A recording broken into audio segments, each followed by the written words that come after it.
Hi everyone. Do you often find yourself difficult to develop your speaking or you're stuck in a conversation? Let's say you are introducing yourself and then you don't know what to say. Like traditionally, you just mention your name, where you're from, what your hobby is, and blah blah blah. So make sure to stick around until the end and don't forget to subscribe.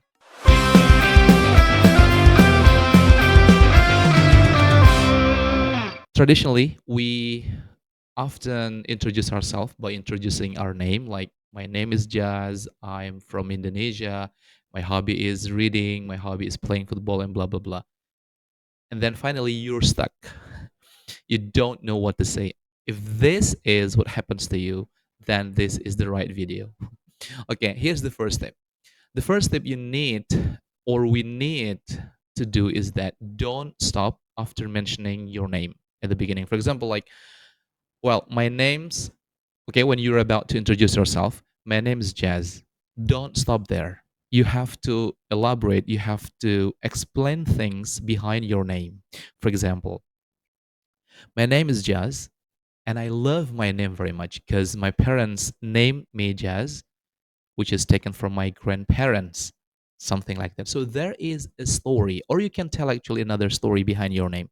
For example, you can say, "My name is Jazz, and I just don't know why my parents named me Jazz, but I love this name because it sounds cool, and every time I introduce to people, I get to know people. My name is easy to remember." So that is the story. There is a story behind your name, or you can develop more than that. For example, like, my name is Jazz, and this name is very typical for Indonesian name, and the meaning of this name is blah blah blah and blah blah blah. Originally, this blah blah blah and blah blah blah. So one more time, there is a story behind your name. After mentioning your name, and then you might tell people where you're from, right? And then, I'm originally from Indonesia. Don't stop there. You have to explain things. For example, I'm originally from Indonesia. I was born and raised in Indonesia. If you guys don't know where Indonesia is a country located in Southeast Asia. It's a Southeast Asian country, which is very beautiful.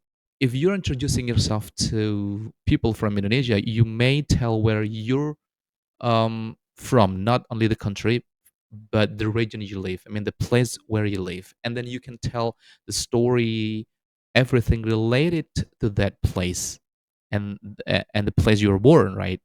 For example, I'm originally from Indonesia and I live in Malang. If you guys don't know where Malang is located in East Java, Indonesia, something like that.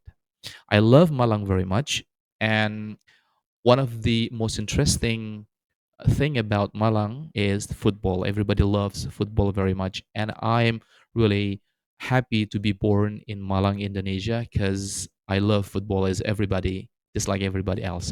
So your introduction does not stop there, right? And then the third one, maybe you tell your hobby. You let people know what your hobby is, right? For example, my hobby is reading. So you have to elaborate why you love reading. What is your favorite book, or how long you spend reading every day, and what type of book do you love reading, and something like that. So there is a lot to tell. So that is the way how you develop your introduction or any other speaking practices. And after that, you may tell how you see yourself right now. For example, I'm a student at the university, for example, like that.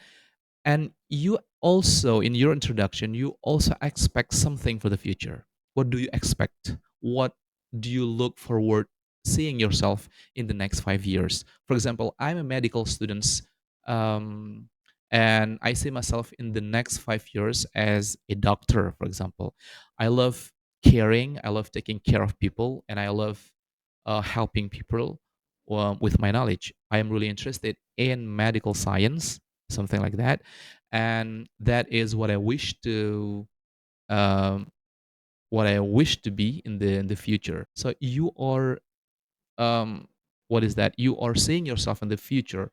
You're not just Okay, I'm a medical student, and then you're just stopping there. No, you need people need to know, or people need to know why I'm taking this department and how what is that? How I see myself in the next 5 to 10 years from now. That is the best way. Or even if you are describing your physical appearance, you're with a brown eyes or you're with a curly hair, you can tell a little bit.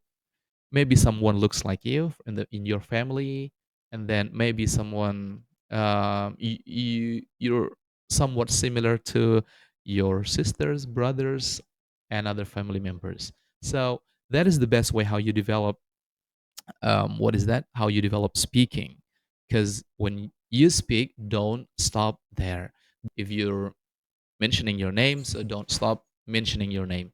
If you're mentioning your hobby, don't stop mentioning your hobby. You have to elaborate those things, right?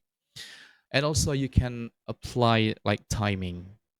So, timing is really important. For example, like me, even now, I'm practicing speaking.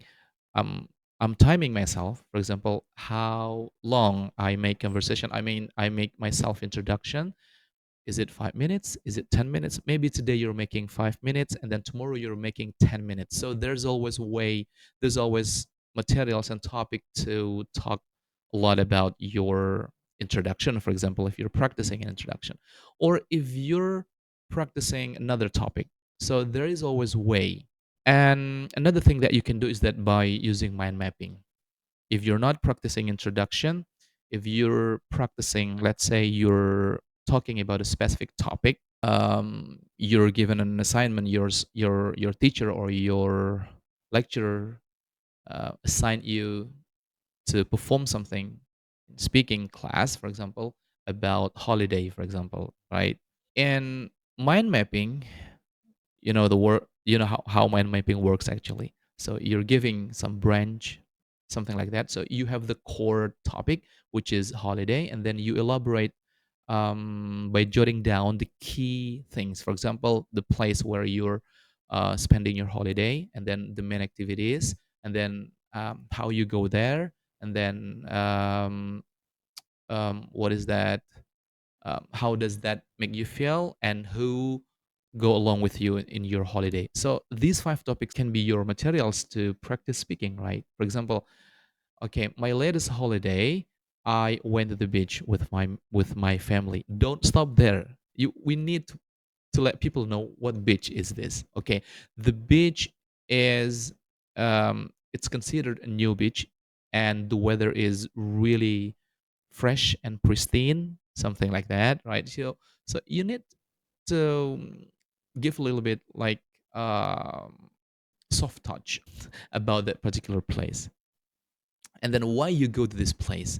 Is it your first time going to this place? And many there, so there are a lot of things you can develop to practice your speaking. And this also applies to another um, different topics when you're practicing speaking, and do this consistently every day, day by day. So unconsciously you'll have this kind of innate ability, not innate ability, natural ability to talk a lot.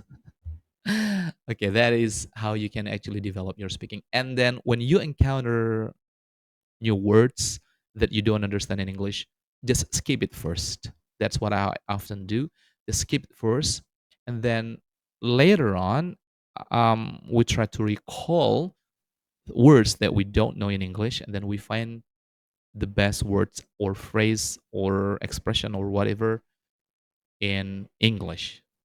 So keep practicing your speaking. There's no way you're going back now. You are a great English learner. So keep it up and never give up. Yeah. Bye bye.